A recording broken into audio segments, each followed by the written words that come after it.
Hello everyone. In the we are in the right now we are in the session number 7. In the session number 6 we have covered so many topics including modulation index. Modulation index is expressed in terms of V maximum and V minimum. What is the choice of modulation index? Modulation in case of simultaneous modulation. So I will repeat the things what we have covered in the last session in few minutes. So we talked about the modulation index. Modulation index is Vm by Vc. It is determined by how much carrier voltage or current varies in amplitude. Usually it is expressed in terms of percentage. Modulation index is also can be expressed in the form of in terms of maximum voltage and minimum voltage. This is the amplitude modulated wave. So this is the carrier voltage peak vc ಅಂದ್ರೆ peak carrier voltage. Vmax ಅಂತ ಹೇಳಿದ್ರೆ amplitude modulated waveದು peak voltage. So I need to express Vm and Vc in terms of Vmax and V minimum. So ನನಗೆ Vm ಬೇಕು ಅಂತ ಹೇಳಿದ್ರೆ Vmax minus V minimum by 2. So similarly Vc ಅಂತ ಹೇಳಿದ್ರೆ Vmax plus V minimum by 2. Modulation index ಅಂತ ಹೇಳಿದರೆ MA is equal to VM by VC. ಆ ಈಕ್ವೇಷನ್ಸನ್ನು ಎರಡಕ್ಕೂ ಸಬ್ಸ್ಟಿಟ್ಯೂಟ್ ಮಾಡಿದರೆ simplifying we are going to get the expression for MA ಅಂದರೆ modulation index in terms of Vmax and V minimum. Vmax minus V minimum divided by Vmax plus V minimum. So we have solved so many problems. Choice of modulation index, when the modulation index or modulation depth is below 100%, ಅದನ್ನು ನಾವು under modulation ಅಂತ ಹೇಳ್ತೀವಿ. If it is exactly 100%, it is the maximum modulation index value to produce undistorted modulation. In 50% modulation, the carrier amplitude is increasing and decreasing by 50% of the nominal value ಅಥವಾ normal value. But in 100% modulation ನಲ್ಲಿ the peak voltage of the carrier is increasing and decreasing by 100% of the nominal value.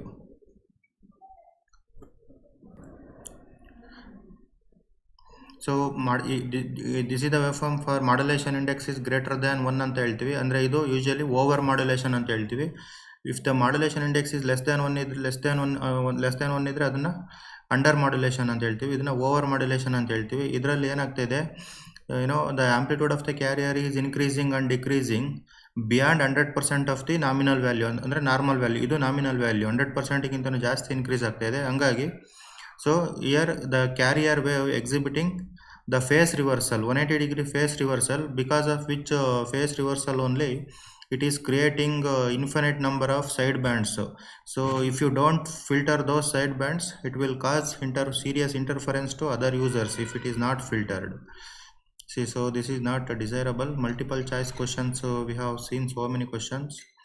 So modulation index in case of simultaneous modulation, if there are many number of modulating signals and one carrier signal, so VM1, VM2, VM3 are the individual modulating signals.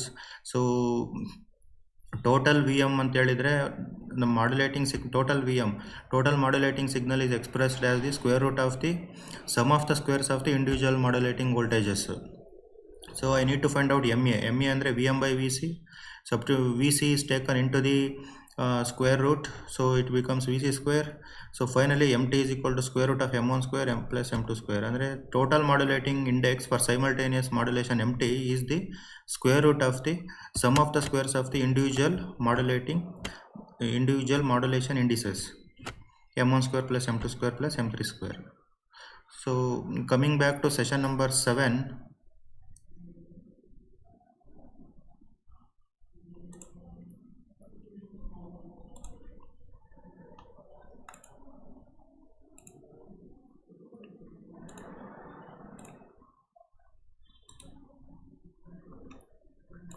so in this session we are going to cover frequency spectrum and sidebands. I am going to take overview of the frequency spectrum and sidebands, because in the session number 5 only I explained briefly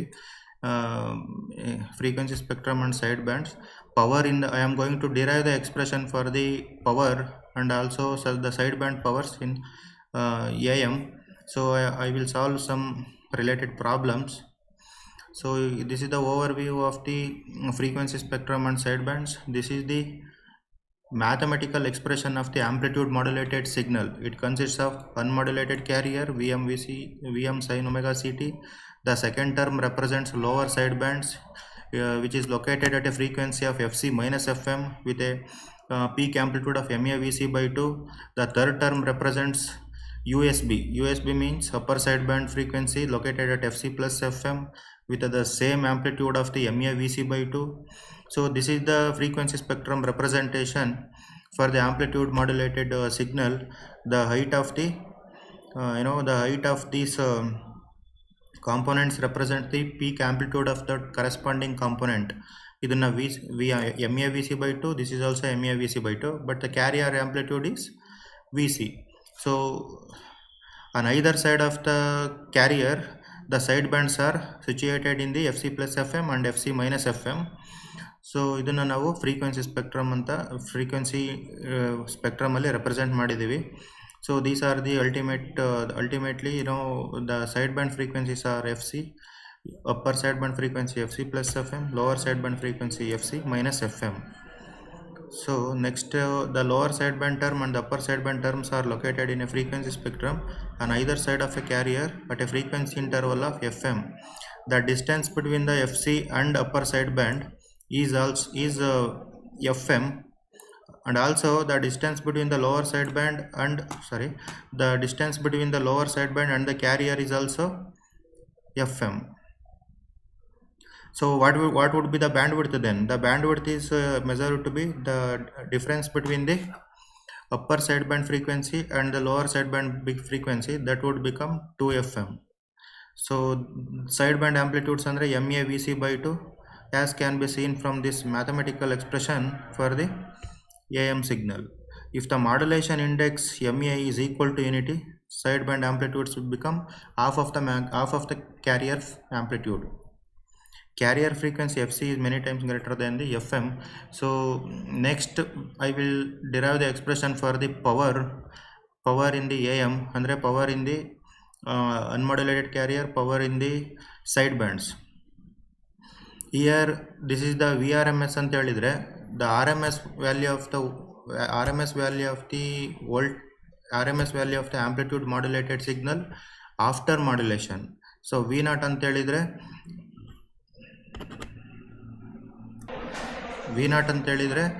the RMS value of the carrier voltage before doing modulation. VRMS is the after modulation. So similarly IRMS ಅಂತ ಹೇಳಿದ್ರೆ RMS value of the carrier current after modulation. I0 ಅಂತ ಹೇಳಿದ್ರೆ RMS value of the carrier current before doing modulation. MA ಅಂತ ಹೇಳಿದ್ರೆ modulation index. So RMS value ಅಂದರೆ RMS value of the carrier voltage after modulation is expressed using this equation. So this is for current. So total power after power of the AM will be VRMS into IRMS. So substitute these RMS values of the amplitude modulated carrier in the total power of the AM. That would be looking like this. So V0 into I0 square root into square root, that becomes 1 plus MA square by 2. So where P0 is equal to V0 into I0.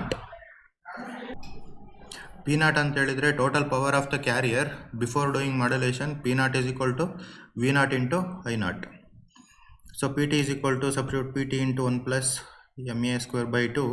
So this is the expression. P0 ಅನ್ನು ಒಳಗಡೆ multiply ಮಾಡಿ ಬರ್ದಿದ್ದೀವಿ ಅಷ್ಟೇ. So totally finally this is the expression for the power in the AM wave after doing modulation. ಅಂದರೆ power of the amplitude modulated carrier is equal to P0 into 1 plus MA square by 2. So ಅದನ್ನೇ ನಾವು split ಮಾಡಿ ಬರಿತೀವಿ. ಯಾಕೆ ಅಂತ ಹೇಳಿದರೆ amplitude modulated signal consist of 3 components. ಒಂದು ಅನ್ಮಾಡ್ಯುಲೇಟೆಡ್ carrier component, ಇನ್ನೊಂದು LSB ಮತ್ತು ಇನ್ನೊಂದು USB. ಬಟ್ ಅದರಲ್ಲೇ ನಾವೇನು P0 ಅಂತ ಹೇಳಿದರೆ total power of the carrier before modulation, ಅಂದರೆ ಅನ್ಮಾಡ್ಯುಲೇಟೆಡ್ ಕ್ಯಾರಿಯರ್ ಕಾಂಪೊನೆಂಟ್ ಪವರು ಇದಾಗುತ್ತೆ. So P0 MA square by 2 ಅದನ್ನು ನಾವು ಸ್ಪ್ಲಿಟ್ ಮಾಡಿ ಬರೀರಿ. ಯಾಕೆ ಅಂತ ಹೇಳಿದರೆ ಎಲ್ ಎಸ್ ಪಿಗೆ ಸ್ವಲ್ಪ ಡಿವೈಡ್ ಆಗುತ್ತೆ ಪವರು, ಮತ್ತು ಯು ಎಸ್ ಪಿಗೆ ಸ್ವಲ್ಪ ಡಿವೈಡ್ ಆಗುತ್ತೆ. ಅದನ್ನು ಸ್ಪ್ಲಿಟ್ ಮಾಡಿ ಬರೆದರೆ so P not M A square by 4 plus P not M A square by 4 ಇವೆರಡು ಟರ್ಮನ್ನು ಆ್ಯಡ್ ಮಾಡಿದರೆ that would become P not M A square by 2. So finally ನಾವು ಕನ್ಕ್ಲೂಡ್ ಮಾಡ್ಬೋದು. ಇದು ಪಿ ಟಿ ಅಂತ ಹೇಳಿದರೆ total power in the A M. So P naught ಅಂತ ಹೇಳಿದರೆ total power of the unmodulated carrier. P not M A square by 4 ಅಂತ ಹೇಳಿದರೆ total power of the L S B. P not M A square by 4 ಅಂತ ಹೇಳಿದರೆ again the total power of the U S B.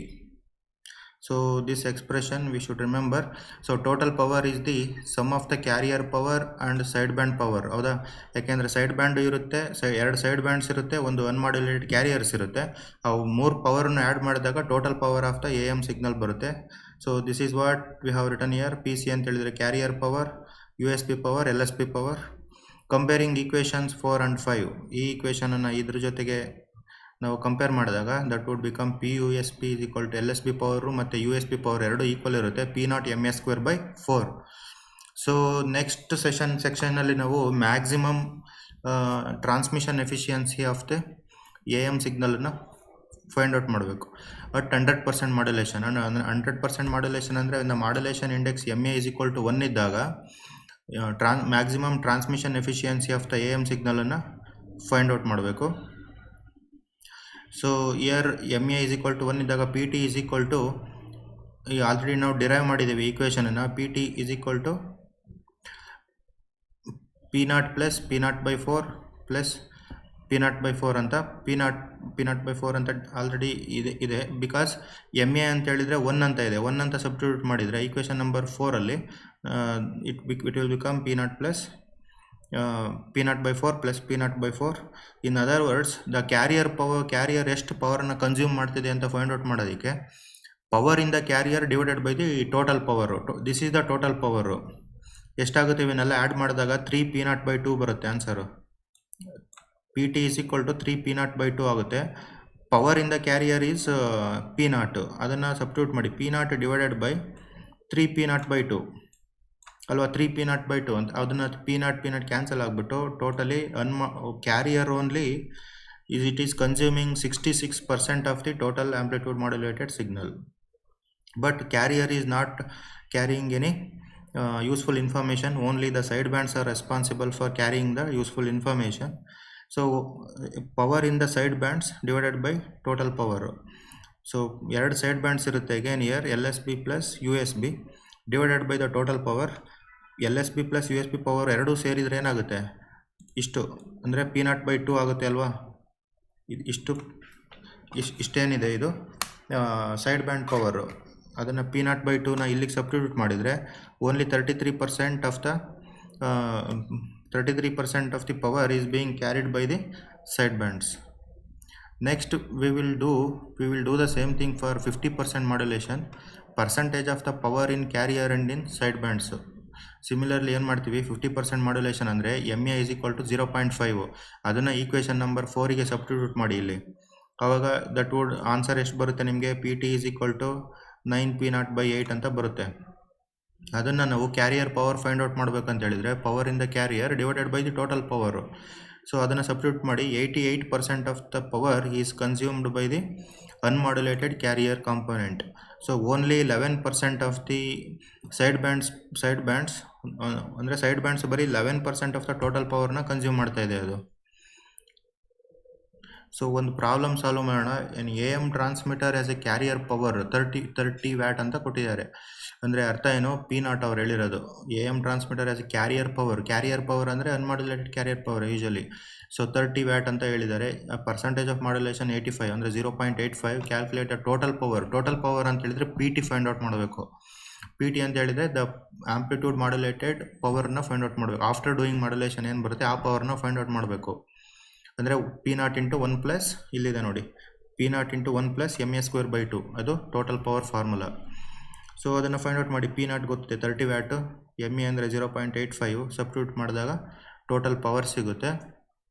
Part ಬಿನಲ್ಲಿ the power in one side band ಅಂತ ಕೇಳಿದ್ದಾರೆ. ಅಂದರೆ ಯಾವುದಾದ್ರೂ ಆಯಿತು, ಎಲ್ ಎಸ್ ಬಿದಾದರೂ ಆಯಿತು ಅಥವಾ ಯು ಎಸ್ ಬಿದಾದರೂ ಆಯಿತು.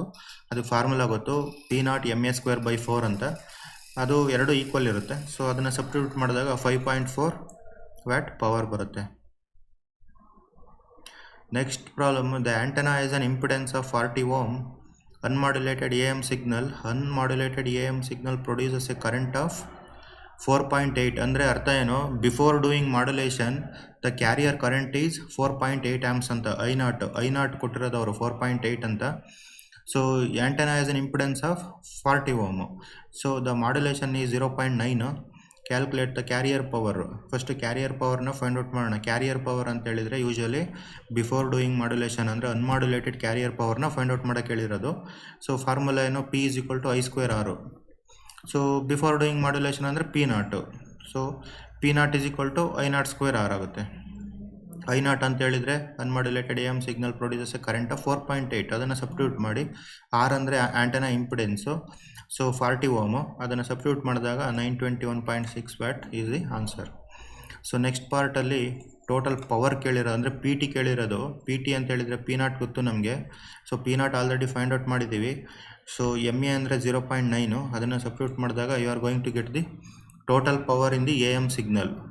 Next the side band power in side bands. So power in side bands find out ಮಾಡೋಕ್ಕೆ ಇವೆರಡನ್ನೂ ಆ್ಯಡ್ ಮಾಡಬೇಕು. LSB ಪವರು, USB ಪವರು ಮತ್ತು LSB ಪವರ್ ಎರಡೂ ಸೇರಿ ಪವರ್ ಇನ್ ಸೈಡ್ ಬ್ಯಾಂಡ್ಸ್ ಆಗುತ್ತೆ. ಸೊ ಸಿಂಪಲ್, ನಮಗೆ PT ಆಲ್ರೆಡಿ ಫೈಂಡ್ ಔಟ್ ಮಾಡಿದ್ದೀವಿ, PC find out ಮಾಡಿದ್ದೀವಿ. ಟೋಟಲ್ ಪವರಿಂದ ಕ್ಯಾರಿಯರ್ ಪವರ್ನ ಮೈನಸ್ ಮಾಡಿದರೆ ಟೋಟಲ್ ಸೈಡ್ ಬ್ಯಾಂಡ್ ಪವರ್ ಸಿಗುತ್ತೆ ನಮಗೆ. So this is the answer. Multiple choice questions, we shall see multiple choice questions. What is the change in the value of the transmitted power? What is the change in value of the transmitted power when the modulation index changes from 0 to 1? ಅದನ್ನು ಕೇಳಿದ್ದಾರೆ. This is the solution. ಇದರಲ್ಲಿ what is the change in the value of the transmitted power when the modulation index changes from 0 to 1? ಅಂದರೆ ನಾವು power find out ಮಾಡಬೇಕು. ಒಂದ್ಸಲ ನಾವು MA = 0 ಇದ್ದಾಗ power ಎಷ್ಟು ಬರುತ್ತೆ ಅಂತ ಫೈಂಡ್ ಔಟ್ ಮಾಡಿ. ನೆಕ್ಸ್ಟ್ ಟೈಮು MA = 1 ಇದ್ದಾಗ total power of the AM signal ಎಷ್ಟು ಬರುತ್ತೆ ಅಂತ ಫೈಂಡ್ ಔಟ್ ಮಾಡಿ. ಆವಾಗ ಎಷ್ಟು ಜಾಸ್ತಿ ಆಗಿದೆಯೋ ಅಥವಾ ಕಡಿಮೆ ಆಗಿದೆಯೋ ಚೇಂಜಸ್ಸು, ಅದನ್ನು ನಾವು ಎಷ್ಟು ಪರ್ಸೆಂಟೇಜ್ ಚೇಂಜ್ ಆಗಿದೆ ಅಂತ ಕ್ಯಾಲ್ಕುಲೇಟ್ ಮಾಡಬೇಕು. So when MA = 0, PT = P0 × 1 + MA²/2. MA = 0 substitute ಮಾಡಿದರೆ the value of the total power is same as the power of the unmodulated carrier. So ಯಾಕೆ ಅಂತ ಹೇಳಿದ್ರೆ MA 0 ಅಂತ ಹೇಳಿದರೆ there is no modulation at all ಅಲ್ವಾ.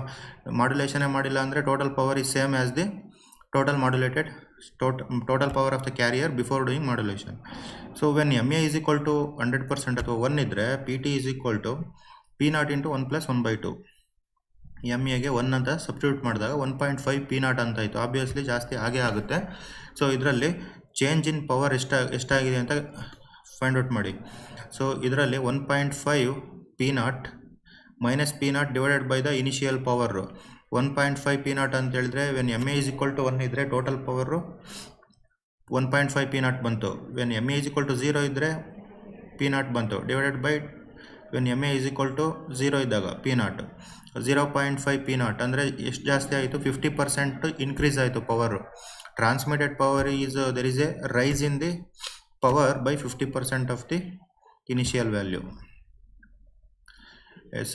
ಇನ್ನೊಂದು problem, a sinusoidal carrier voltage VC 80 cos 2π FCT. FC ಅಂತ ಹೇಳಿದರೆ ಇದು 10⁵ ಹರ್ಟ್ಸ್ ಆಗುತ್ತೆ FC. ಏಕೆಂದರೆ ಕ್ಯಾರಿಯರ್ ವೋಲ್ಟೇಜ್ ಏನಿರುತ್ತೆ VC cos ωCT ಅಥವಾ VC cos 2π FCT. So VC ಅಂದರೆ 80 ವೋಲ್ಟೇಜ್ ಆಗುತ್ತೆ. VC becomes 80 voltage, FC becomes 10⁵ hertz. Is amplitude modulated by a sinusoidal voltage. ಅಂದರೆ this is the modulating voltage ಕೊಟ್ಟಿರೋದು. VM = VM cos 2π FMT. So VM becomes 32 voltage. VM becomes 32. 2π FM ಅಂತ ಹೇಳಿದರೆ FM ಅಂದರೆ 10⁻³ hertz. FM ಅಂದರೆ 10⁻³ hertz. Find percentage of modulation ಅಂತ ಕೇಳಿದ್ದಾರೆ. Percentage of modulation VM/VC. VM ಗೊತ್ತು, VC ಗೊತ್ತು. ಅದನ್ನು ಫೈಂಡ್ ಔಟ್ ಮಾಡಿದಾಗ 40% ಮಾಡ್ಯುಲೇಷನ್ ಇಂಡೆಕ್ಸ್ ಬರುತ್ತೆ. ನೆಕ್ಸ್ಟ್ ಏನು ಕೇಳಿದ್ದಾರೆ ಅಂದರೆ frequency and amplitude of each side band ಅಂತ ಕೇಳಿರೋದು. Frequency of each side band ನಾವು ಪ್ರೀವಿಯಸ್ ಸೆಷನಲ್ಲೆಲ್ಲ ಈ ಸೆಷನಲ್ಲೂ ನಾವು ನೋಡಿದ್ವಿ. ಫ್ರೀಕ್ವೆನ್ಸಿ ಸ್ಪೆಕ್ಟ್ರಮಲ್ಲಿ frequency of each side band ಏನಿರುತ್ತೆ ಅದು frequency of the L S B ಏನಿದೆ F C minus F M ಅಂತ ಹೇಳ್ತೀವಿ. Frequency of the U S B ಅಂದರೆ F C plus F M ಅಂತ ಹೇಳ್ತೀವಿ. But amplitude of each side band is same, ಅಂದರೆ M A V C by 2. So frequency find out ಮಾಡೋಣ. Frequency of the L S B ಏನಿದೆ F C minus F M substitute ಮಾಡಿ. F C ಗೊತ್ತು, F M ಗೊತ್ತು, 99 kilo hertz ಅಂತ ಬರುತ್ತೆ. Frequency of the U S B also F C plus F M, so 101 kilo hertz. Amplitude of each side band is same, M A V C by 2. ಅದನ್ನು substitute ಮಾಡಿದ್ವಿ. V C ಅಂದರೆ 80 voltage ಕೊಟ್ಟಿದ್ದಾರೆ, M A ಅಂದರೆ so M A ಎಷ್ಟಿದೆ find out ಮಾಡಿದ್ದೀವಿ already 0.4. ಅದನ್ನು substitute ಮಾಡಿದಾಗ 16 voltage ಬರುತ್ತೆ. So next so here V C ಎಷ್ಟಿದೆ 80 ವೋಲ್ಟೇಜ್. ಆಬ್ವಿಯಸ್ಲಿ ವಿ ಸಿ ಜಾಸ್ತಿ ಇರುತ್ತೆ, ಮಧ್ಯದಲ್ಲಿರುತ್ತೆ. ಅದು ಯಾವುದು ಫ್ರೀಕ್ವೆನ್ಸಿ ಸ್ಪೆಕ್ಟ್ರಮಲ್ಲಿ unmodulated carrier component is located in the middle of the 2 side bands. ಅದು ಮ್ಯಾಕ್ಸಿಮಮ್ ಆ್ಯಂಪ್ಲಿಟ್ಯೂಡ್ ವಿ ಸಿ ಜಾಸ್ತಿ ಇರುತ್ತೆ, but M A V C by 2 ಕಡಿಮೆ ಇರುತ್ತೆ. ಸೊ ನೆಕ್ಸ್ಟ್ ಏನು ಕೇಳಿದ್ದಾರೆ, R M S value of the R M S value of the modulated carrier voltage ಅಂತ ಕೇಳಿದ್ದಾರೆ. R M S value ಅಂತ ಹೇಳಿದರೆ ವಿ ಆರ್ ಎಮ್ ಎಸ್. ಅದು V R M S already initially ನಾವು power in A M equation derive ಮಾಡುವಾಗ ಈ ಈಕ್ವೇಷನನ್ನು ನೋಡಿದ್ವಿ. V R M S is equal to V naught into 1 plus M A square by 2. V naught ಅಂತ ಹೇಳಿದರೆ ಅರ್ಥ ಏನು, the amplitude of the carrier before modulation, the voltage of the carrier before doing modulation. ಅದೆಷ್ಟಿದೆ V C 80 voltage ಇದೆ, ಅದನ್ನು substitute ಮಾಡಿ ಇಲ್ಲಿ. ಸರಿ, ಸೊ ಇದು peak voltage, but they have given okay. V R M S is equal to V naught into 1 plus M A square by 2. V R M S ಅಂತ ಹೇಳಿದರೆ R M S value of the carrier voltage after modulation. V naught ಅಂತ ಹೇಳಿದರೆ R M S value of the carrier before modulation. So V naught ಅನ್ನೋದು R M S value, not a peak value. Peak value ಬಂದುಬಿಟ್ಟು V C. So ನಾವು R M S ವ್ಯಾಲ್ಯೂನ peak ವ್ಯಾಲ್ಯೂನಲ್ಲಿ express ಮಾಡಿದರೆ V R M S is equal to V M by root 2. ಅದನ್ನೇ apply ಮಾಡಿರೋದು ಇಲ್ಲಿ. So V naught ಅನ್ನೋದು R M S value. So V C ಅನ್ನೋದು maximum value, V M by root 2 ಅಂದರೆ V C by root of 2. So substitute ಮಾಡಿದಾಗ ಏನು ಬರುತ್ತೆ, 80 ಅನ್ನೋದು V C. So M A ಅಂದರೆ 0.4. ಸಬ್ಸ್ಟಿಟ್ಯೂಟ್ ಮಾಡಿದಾಗ 58.78 ವೋಲ್ಟೇಜ್ ಬರುತ್ತೆ.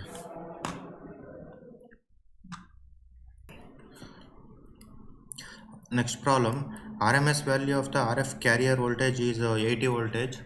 ಅಂದರೆ this is before doing modulation carrier voltage 80 voltage ಅಂತಿದೆ.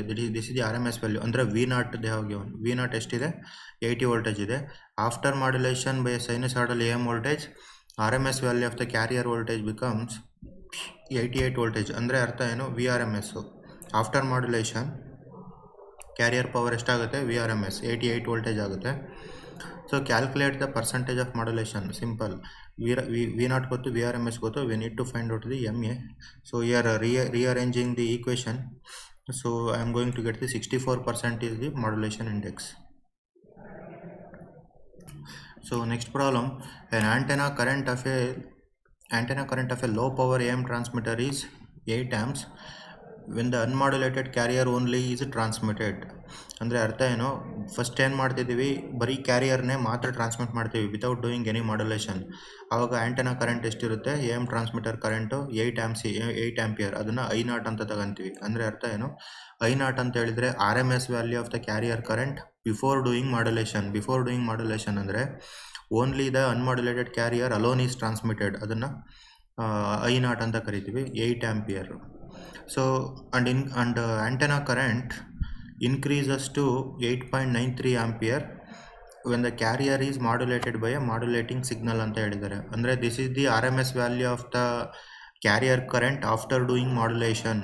So I R M S is equal to 8.93. I R M S ಅಂತ ಹೇಳಿದರೆ R M S value of the carrier current after doing modulation. Find the percentage of modulation employed and also the antenna current when the depth of the modulation increases to 90%. So find the percentage of modulation, find out ಮಾಡೋಣ. First M A is ಅಂದರೆ last equation ಇದೆಯಲ್ಲ, I R M S is equal to I not into square root of 1 plus M A square by 2. ಅದನ್ನು ನಾವು ಇಲ್ಲಿ rearrange ಮಾಡಿದಾಗ I am going to get this value of M A, that is 70%, 70.1% as the modulation index. and also find the antenna current when the depth is increased to 0.9. when MA is equal to 90% ಇದ್ದಾಗ I0 IRMS ಎಷ್ಟಾಗುತ್ತೆ ಅಂತ find out ಮಾಡೋಕೆ ಹೇಳಿದ್ದಾರೆ. I0 already ಕೊಟ್ಟಿದ್ದಾರೆ. Without doing modulation carrier current 8 ampere. That is also they have given RMS value only. So 1 plus MA²/2 MA ಅಂತ ಹೇಳಿದರೆ 0.9, I0 ಅಂದರೆ 8 ಆಂಪಿಯರು. So finally 9.48 ampere.